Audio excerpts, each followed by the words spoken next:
Hola, ¿qué tal amigos de Cinema Nesma? Bienvenidos como cada jueves aquí a la Cineteca Nacional con Antonio Tejerino y Minerva Rueda. ¿Cómo estás, Toño? Hola Minerva, muy bien, gracias por la invitación de cada 8 días, gracias amigos de Cinema Nesma por sintonizarnos una vez más, gracias a Cineteca Nacional por permitirnos hacer este programa aquí, que tenemos un programa muy futbolero. Es que es jueves futbolero, ¿no? Jueves pues futbolero de todo, hoy ¿no? inició esta contienda mundialista, ¿no? Sí, estos juegos de fútbol internacionales. Exactamente. Es que no podemos decir las otras palabras, pero bueno. Cineteca Nacional va a tener un ciclo muy bueno de cine y fútbol. Y bueno, pues quédense con nosotros porque vamos a tener muchas películas, mucho fútbol y sobre todo desde aquí, desde Cineteca, hay que tomar siempre las cosas con calma, recuerden que es un juego, ¿no? Exactamente, pues sí, hay que tomarlo todo como lo que es, ¿no? Es un jueguito. Para divertirse. Exacto. Exactamente, bueno, pues sin más que comience la función. Bueno, y arrancamos con un documental muy interesante que se llama Tan cerca de las nubes. Muy interesante, fíjate que este documental nos habla acerca de aquellas jóvenes mujeres, porque fíjate que cuando uno lo piensa, la más joven tenía 13 años. Fíjate, era una niña. Y la más grande tenía 24 años, eran muy jóvenes, cuando pues fueron mujeres que se enfrentaron a esto de, así lo decía, ¿no? Las mujeres solo sirven para la cocina, por ahí hay testimonios de, las viejas no saben jugar fútbol. Pero no hemos dicho justo, es un equipo de fútbol nacional de mujeres, un equipo femenil. Que van primero un año antes, en 70, 71, si no mal recuerdo, por invitación van a Italia, juegan un mundial y quedan en tercer lugar. Entonces se les ocurre hacer el mundial un año después aquí en México. Imagínate que el primer mundial al ahora que se habla mucho de que ya ha habido 4 mundiales en nuestro país. Que si son 3, que si son 4. Precisamente están queriendo mover esta cuestión de que reconozcan este mundial en México como el cuarto mundial, ¿no? Pero un año antes, cuando van a Italia, no tenían ni uniformes. O sea, alguien les regaló algo por ahí. Se enfrentaron a muchas cosas. Las defraudaron. Por ahí en el documental dice que este actor, Clavillazo, las defrauda con unos terrenos. Se enfrentaron a muchas cosas, a rumores. Una noche antes de la final empieza un rumor de que ellas están pidiendo una cantidad en millones de pesos de 1970 y tantos, 71. Entonces, a todo lo que se enfrentaron. Y véanlo porque es magnífico el documental, nos habla. Y es muy importante de escuchar el testimonio de estas mujeres. Estas mujeres que abrieron brecha. Que abrieron brecha en el fútbol femenil, que ahora ya es más una industria, ¿no? Digamos que no es como quisieran que fuera, pero no ha logrado lo que es el fútbol varonil. Sin embargo, ha abierto muchos caminos y ya es más reconocido, ya es televisado, ya muchas cosas. Y en el mundial que se juega aquí, ellas llegan a la final. O sea, estamos hablando de que llenaron el Azteca, que por cierto por ahí también ponen a Verónica Castro metiendo un gol en el mundial, en el Estadio Azteca. Véanlo. Para la gente que les gusta el fútbol les va a encantar, para la gente que también está muy apegada a la cuestión de las mujeres que abrieron brecha también es muy bueno. Y para las niñas que les gusta el fútbol también. Les gusta el fútbol también, ¿no? Y bueno, pues esto es lo que nos dijo Manuel Cañive, director de este documental. Sí, bueno, yo creo que esas son las cosas que uno a veces pues no pueden ser planificadas a la hora de que haces el documental. O sea, en realidad las motivaciones dentro de lo que era el proceso de realización tenían que ver propiamente con el poder llevar a flote el proyecto, de poder ya realmente cumplir con contar la historia. Y lo digo porque en realidad yo nunca tuve a la vista el hecho de que iba a haber un mundial cercano y que eso de alguna manera nos iba a tocar, digamos, cruzarnos en el tiempo un poco, ¿no? Pero es totalmente cierto e interesante lo que mencionas, que en realidad la película por ese lado ha ido tomando, digamos, como un significado más profundo para las protagonistas de la historia y para lo que significan ellas, digamos, ya en otros terrenos más allá de lo cinematográfico, ¿no?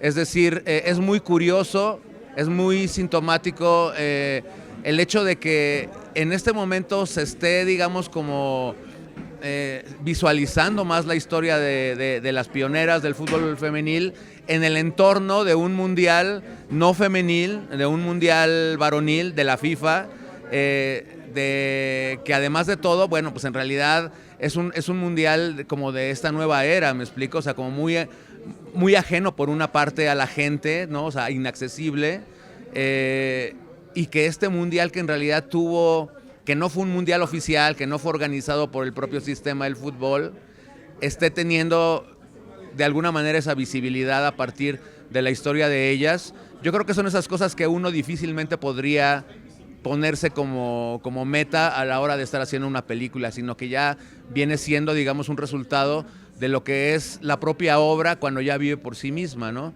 Y lo mencionas bien porque no es algo que no haya pasado por mi mente, que es una película que de alguna manera pueda tener, digamos, como una relación con la gente de esta generación y de generaciones futuras de una manera particular, porque en realidad lo que hace es tratar de retratar, insisto, con justicia la historia de ellas, que es la que verdaderamente tiene toda esa carga, digamos, tan importante a nivel, yo digo, pues extra fútbol social, podríamos decir, histórico, muchas cosas que en realidad logramos conjugar ahí, pues como equipo que hicimos la película, ¿no? Pues mira, es que justamente creo que ahí es donde pues tengo que decir una vez más que en realidad el propósito principal de la cinta no era contar una historia de fútbol. O sea, el fútbol es un vehículo, el fútbol es en realidad parte, porque es la parte, digamos, fundamental de la historia de ellas, ¿no? O sea, en realidad chicas que se dedicaban y querían jugar al fútbol, pero que en realidad creo que, o sea, la historia, pues obviamente per se habla de muchas cosas muy profundas como la que tú estás tocando en este momento, el hecho de lo que en realidad es el fútbol como sistema, ¿sí me explico? Representativo de la sociedad en la que vivimos, y por lo tanto no es casual el hecho de que el fútbol haya tenido también esa evolución, vamos a decir, esa manera, digamos, como de ir andando hasta llegar a lo que tenemos hoy en día, que bueno, cuestionable ha sido siempre el sistema del fútbol, pero hoy en día podríamos verlo todavía mucho más allá, ¿me explico? O sea, porque es exacerbado muchas de las cosas que suceden ahí, ¿no? Incluyendo toda esta cuestión realmente, digamos, como de los manejos turbios, los manejos oscuros, la manera en la que realmente se maneja también todo el negocio. Y eso que no nos metemos tampoco ahí, pero ¿de dónde proviene el gran dinero del fútbol hoy en día? Que no cuadran las cifras de lo que valen los jugadores con lo que realmente ingresan. Es decir, hay mucho de qué hablar, pero aquí en este sentido creo que siempre vi al fútbol como un espejo, como una representación del gran sistema social. Me explico, que de alguna manera tenía relegado en este sentido la posibilidad de que todos tuvieran acceso a él, de la manera además más, digamos, como podremos decir, que a mí es lo que me fascina también de la historia de ellas, una manera inocente de ser realmente rebeldes al sistema, ¿no? De tener una simple intención, y ellas lo han manifestado, pero yo lo detectaba y lo diagnosticaba porque era fácil hacerlo, eran muy jóvenes ellas, realmente lo que ellas deseaban eran jugar al fútbol, simplemente tener la oportunidad de jugar, y eso es algo que en realidad se vuelve como metafóricamente o alegóricamente muy, muy, muy poderoso si lo ves como punto de partida de la historia de estas chicas de hace 55 años, ¿no?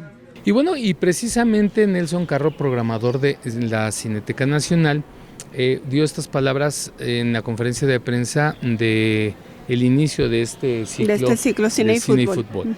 Quitemos que es el mes del Mundial. Este ciclo es un ciclo muy coherente con toda la programación regular de la Cineteca, ¿no? Entonces me parece que fue aprovechar el momento para poner un ciclo que de todas maneras nos interesa especialmente, ¿no? Y creo que más o menos en todo lo que dijeron queda claro esta idea, ¿no? De que hay, todo este rescate del fútbol, digamos, de alguna manera marginal o ajeno a los grandes intereses, es el fútbol como un vehículo de cultura, cultura, de identidad, que bueno, que es lo que hace regularmente la Cineteca con otros temas también, ¿no?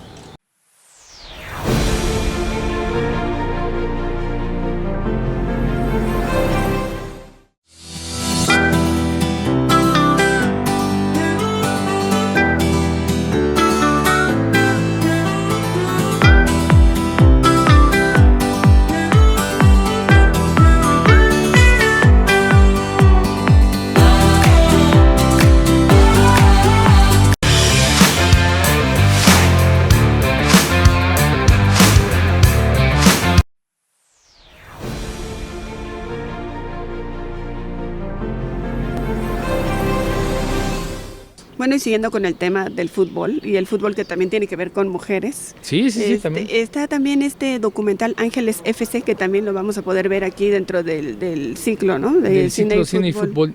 Ángeles FC es un documental de un joven realizador, Roberto Ortiz, que nos muestra cómo alguien que sale de la cárcel recupera un terreno donde, pues, sinceramente, pues ya es de una venta de sustancias no legales, lo recupera para niños y para niñas, para entrenar fútbol. Uh-huh. Pero el documental se va más bien también por un equipo femenil que se va creando.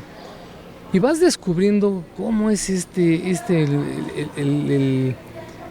el vivir de estas chicas, señoras también. Hay una discusión que me encanta mucho. Todos los que hemos jugado en el llano lo sabemos, ¿no? Siempre hay alguien que no juega, alguien que da el arbitraje, alguien que siempre está ahí y que no juega.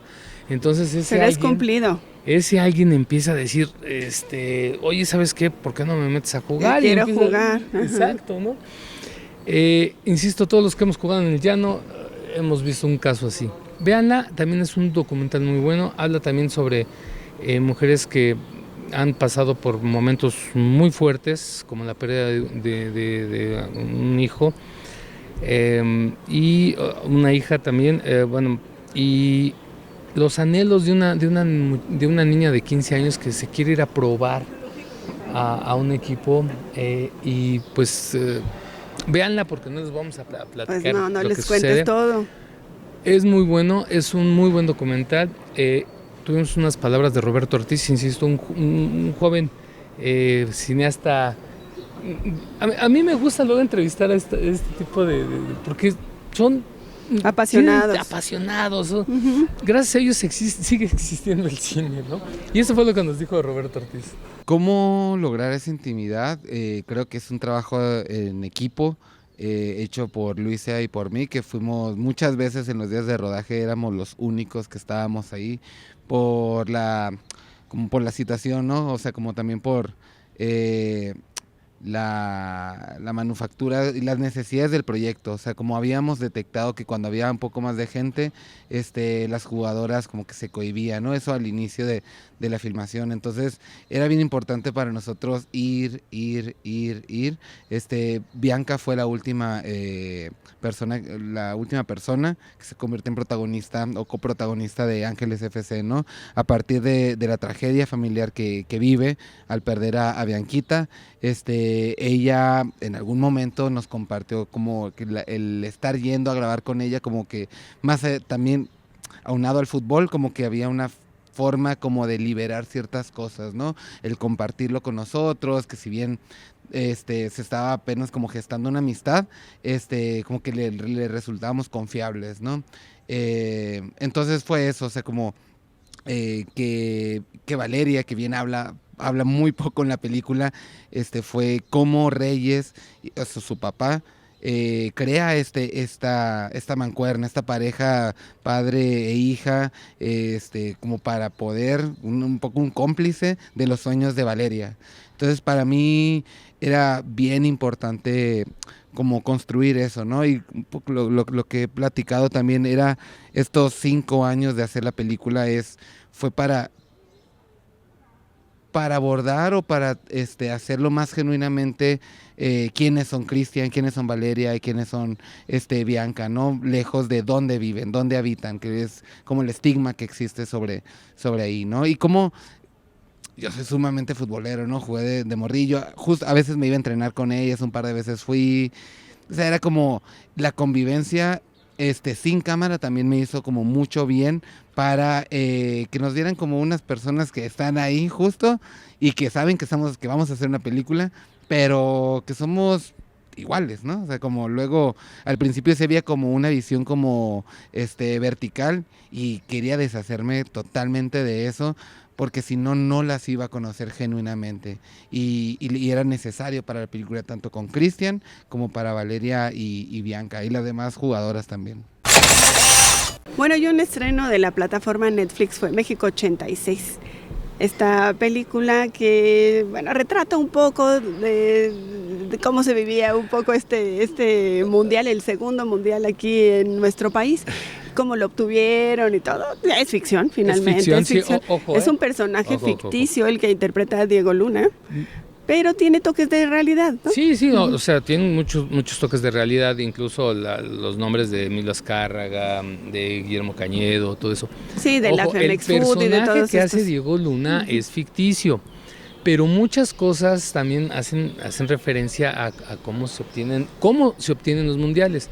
Este organismo internacional que rige el fútbol es uno de los más investigados en la historia, por actos de corrupción y todo esto. Bueno, el personaje que hace Diego Luna, aquí sí, Diego Luna siempre me ha parecido un muy buen director y un actor no tan bueno, pero déjame decirte que en esta película, ahora sí reconozco que la edad le ha sentado muy bien el papel a Diego Luna y hace muy bien. Obviamente tiene ahí a su lado a Dani Jiménez Cacho, que también hace un gran personaje. Interpreta a Emilio Azcárraga, al tigre. Emilio Azcárraga, al tigre. Y entonces es una película con Carla Sousa, que también participa. Está el señor Guerrero. Álvaro Guerrero. Y bueno, pues véanla, se van a divertir. Insisto, ojo, porque bueno, pues, ya sabes que siempre hay el discurso para que las nuevas generaciones sepan. Sí, está bien que las nuevas generaciones sepan. Pero está torcidita la realidad. Es una realidad alterna. Es una realidad ficticia. Para las nuevas generaciones también, por ahí viene algo que a mí me parece muy bueno, que es estos meses previos al Mundial de Fútbol del 86, el terremoto. Lo que pasa en este país. Que puso también en duda de si se iba a realizar o no ese Mundial en México 86. Pero también una realidad que está retratada ahí es cómo las personas, cuando la primera semilla de la sociedad civil en este país dijo, ¿saben qué? Vamos a levantar piedra sobre piedra, pero que se haga el mundial. Es su gente, ¿no? La gente que estuvo ahí, también, que estuvo trabajando y que estuvo solidarizándose con los demás. ¿No? Pero bueno, vamos a ver qué Fue la alfombra roja y vamos a ver lo que nos dijo el director. Se diviertan de entrada, ¿no? Es una película que creo que pues es la intencionalidad es hacer un cuento que no se mueve, que no se detenga, que conectes con un personaje muy complejo y que de repente te cuestiones por qué le estoy echando porras a un personaje que tiene tanta un lado muy luminoso y muy seductor, pero un lado muy cabrón, ¿no? Y muy pues cuestionable. Entonces, a mí lo que más me interesaba era poder llevar a un espectador ahí, a nivel como temático, pues que sí sea un reflejo de lo que es México, la mexicanidad, desde un humor y desde una sátira y en un tono, pues, de nuevo, divertido, un poco surreal, un poco como somos. Entonces, en términos generales, pues eso es lo que yo creo que se buscaba desde un principio, ¿no? Hablar de una anécdota delirante, de una imposibilidad, y quién es el hombre que puede llevar eso a cabo. Es un hombre como Martín de la Torre. La historia real, la anécdota real, ya de por sí tiene un gran componente de surrealidad. Supera un poquito la realidad, supera la ficción. Entonces, pues el ejercicio de entender qué usábamos y qué no de la realidad, pues se hizo muy en función también de darle estructura cinematográfica al cuento, ¿no? De casar una anécdota muy divertida y muy poderosa con un retrato de un personaje muy profundo. Entonces, pues en el surcido de eso y en el darle un andamiaje y una progresión, una estructura dramática, pues fue que tomamos una serie de licencias que todas buscábamos que fueran verosímiles. No es la verdad, no es un documental, pero buscamos que el cuento tenga verdad, tenga factibilidad, tenga coherencia. Y Diego Luna también nos dio unas palabras, ¿no? Exactamente, en la alfombra roja esto es lo que comentó Diego Luna. Oportunidad bien bonita y una época además lindísima de filmar y de enseñársela a una generación que no sabe cómo era el mundo antes de que tuvieran teléfono en la mano, ¿no? El fútbol nos gusta y creo que nos gusta también la idea de ser anfitriones, nos gusta lo que pasa alrededor de recibir, de atender, de agradecer, de compartir, de emborracharnos, ¿no? Cuando ves que somos el país que más gente lleva a los mundiales, ¿no? Y lo que esa interacción genera. Hay mucho que celebrar sobre la afición, ¿no? Como dice Juan Villoro, si dieran una Copa del Mundo a la afición, seguramente ya tendríamos varias nosotros, ¿no?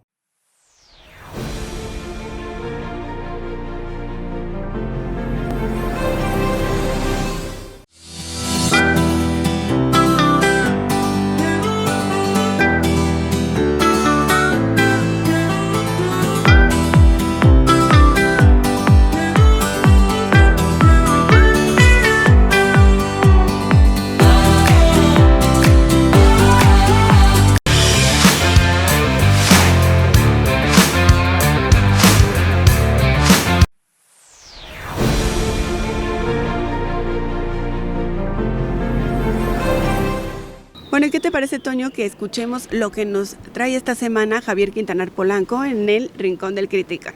Hola, ¿qué tal? Soy Javier Quintanar Polanco y en esta ocasión quisiera hablarles un poquitito de una película que ya está en cartelera, que seguramente ustedes ya algunos ya la vieron, pero que valía la pena comentarla un poquitito por varias cosas, que es Amos del Universo.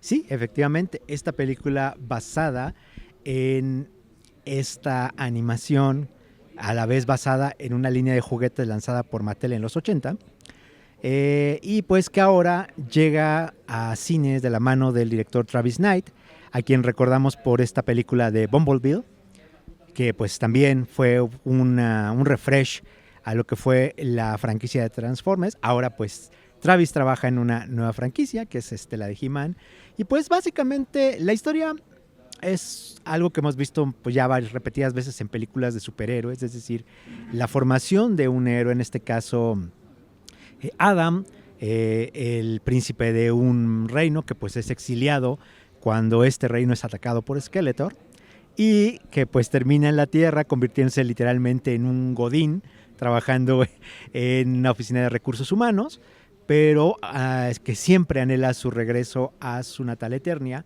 lo cual eventualmente ocurre y pues toma su lugar como pues el gran héroe y salvador de ese reino. La película está bastante bien, digo, va a tener, obviamente, apela mucho a la nostalgia del ochentera, de toda la gente que creció con los juguetes, con los personajes, incluso con la película. Por ahí de hecho hay un pase de estafeta muy bueno, pero vale la pena mucho por el humor que le meten, por la manera en que trabajan la película, que es muy ágil, y pues que bueno, como todos sabemos también, se queda con una historia que va a permitir secuelas, y pues vale la pena que le echen un vistazo. Bueno, me despido, soy Javier Quintanar, se quedan en el Rincón del Criticón y nos vemos en la próxima. Y Minerva, ¿qué te parece si vamos a las recomendaciones de series con AJ Navarro, que siempre nos tiene algo muy interesante de qué hablar? Y creo que por ahí viene algo de Spider-Noir. Hola amigos de Cinema Nesma, toca hablar nuevamente de series de televisión y esta vez vamos a hablar de una de superhéroes otra vez, que creo que sí tiene un toque bastante especial y esta es Spider-Noir. No solo por el protagonista que es Nicolas Cage, que ya sabemos que su forma de actuar es bastante de método, a veces muy alocada, a veces muy expresiva, pero definitivamente el tipo sabe lo que hace en cada papel. Y esta vez le toca interpretar a Ben Parker, a Ben Reilly realmente, que es la versión de Spider-Man en este universo, y que es un detective y que trata de resolver unas cuestiones acerca de los metahumanos. Algo muy particular de esta serie, que es creada por el showrunner Oren Uziel, es que la puedes ver de dos formas, tanto a color como en blanco y negro. Y creo que es un experimento bien interesante, porque Spider-Noir literalmente bebe muchísimo de lo que fue y lo que aún es el género noir, el género de detectives clásico, Y cuando la ves en blanco y negro, esa estética te contagia mucho más y te mete mucho en este mundo, lo cual le da un plus y se vuelve no solamente una serie que sea meramente superhéroes, sino también se vuelve esta cuestión policíaca que tiene este factor, ¿no? Y cuando lo ves a color, de repente también el mundo se trastoca y se siente como si estuvieras viendo una de esas historietas de viejos tiempos, muy colorida, y es toda una experiencia. Creo que las dos versiones que las pueden ver en Amazon Prime, todas, que son 8 episodios, vale mucho la pena la vista. Y además la historia es muy buena. Creo que el hecho de tener ahí a Nicolas Cage como el guía y esta versión de Spider-Man, que ya la habíamos visto además en una película como fue el Spider-Verso, es muy, muy interesante. Hay una galería de villanos que no habíamos visto. Por ejemplo, ahí está Lee Jun Lee, que conocimos en Sinners de repente, y que ahora hace de la primera aparición de Black Cat, que me parece también una gran adición por ser la femme fatal. Tenemos a un gran villano en la figura de Brendan Gleeson, que es como si fuera el Kingpin de esta serie, de esta versión de este universo. Y algunos que otros villanos clásicos de Spider-Man, pero llevados obviamente a la cultura de los 20s, 30s, la Gran Depresión, todo eso, que funcionan muy bien. Así que denle una oportunidad, ya sea a color blanco y negro, Spider-Man en Amazon Prime. Jesús Hinojosa nos tiene las curiosidades del cine, siempre hay un dato que saber para que usted en las fiestas quede como el, ay, mira, este es el que Sabe de cine. Hola, ¿cómo están? Yo soy Jesús Hinojosa y esto es Cinema Nesma. Y con el estreno de la película de Backrooms, que se las recomiendo porque el cortometraje está muy bueno, me entró la duda, ¿no? De saber qué edad tiene el director. Y no tiene nada más ni nada menos que 20 años. Empezó a filmar esta película a los 19 y cuando hizo el corto tenía como 15, 16 años. Entonces el talento lo tiene por las venas. Pero ¿qué otros directores han dirigido sus primeras películas pues bastante jóvenes? Pues resulta que Edgar Wright, que con 20 años hizo su primer película, y con 23 años Robert Rodríguez hizo la suya, El Mariachi. Guillermo del Toro hizo su primer película con 28, 29 años, y pues la lista puede seguir y seguir y seguir. ¿Qué otros directores jóvenes conocen? Déjenlo en los comentarios. Yo soy Jesús Hinojosa y esto es Cinema Nesma. Bueno, y Marina de Tavira, pues tuvo un triunfo en el Festival de Cannes, un triunfo conjunto, que es lo que ella dice que le gusta, porque es un premio colectivo entre mujeres, Claro. por una película costarricense que filmó allá en aquel país. Y platicamos con ella en un chacaleo con la prensa, en donde nos habló acerca de lo que vivió en el Festival de Cannes y que ella ya no pudo ir a recibir el premio precisamente porque justo le avisaron en la noche. Y el premio se daba unas horas después y siguen ni tomando el Concorde llegaba, pero bueno. Avísenme. No, bueno, ya había estado antes, pero eso es lo que pasa en Cannes. Como hay mucha gente, pues claro, fluctúan mucho, entonces van y vienen, ¿no? Pero bueno, es un buen triunfo para ella en el cine. El premio Una Cierta Mirada, lo reconocen como actriz, y entonces vamos a escuchar lo que nos cuenta Marina de Tavira. Muy sorprendida, no es algo que vi venir en lo absoluto, como en realidad hice esta película porque me encantó el trabajo de la directora, porque me gustó mucho el guión, su mirada. Fui a filmar a Costa Rica, llevar un pedacito de México al cine latinoamericano. Nunca me imaginé que tendría este bellísimo viaje. Ya el hecho de que la hayan seleccionado en la selección Una Cierta Mirada fue una enorme sorpresa, algo que celebré muchísimo, que tampoco vi venir. Y bueno, ya después que además nos dieran este premio de interpretación, que es compartido con las otras dos actrices hermosas que hacen los personajes de mis hijas, que son de Costa Rica. Me encanta que sea un premio colectivo, creo que eso también es importante, porque como decía hace un momento, la actuación es relación, bueno, como yo la concibo, tiene que ver con relacionarte con las otras y los otros, y es eso que está en medio, que es lo que se convierte en la energía de actuación. Entonces es un premio compartido, y sí, un pedacito de México en una película latinoamericana que también es muy nuestra. Es que avisan a las personas que van a recibir algún premio, pero no les dicen qué premio, sino que tú vas, presentas la película y te tienes que regresar, ¿no? Porque pues es un festival donde va muchísima gente y vas poquitos días. Te regresas y cuando va a ser la premiación, pues avisan a que las personas que tienen algún premio regresen pero no les dicen para qué.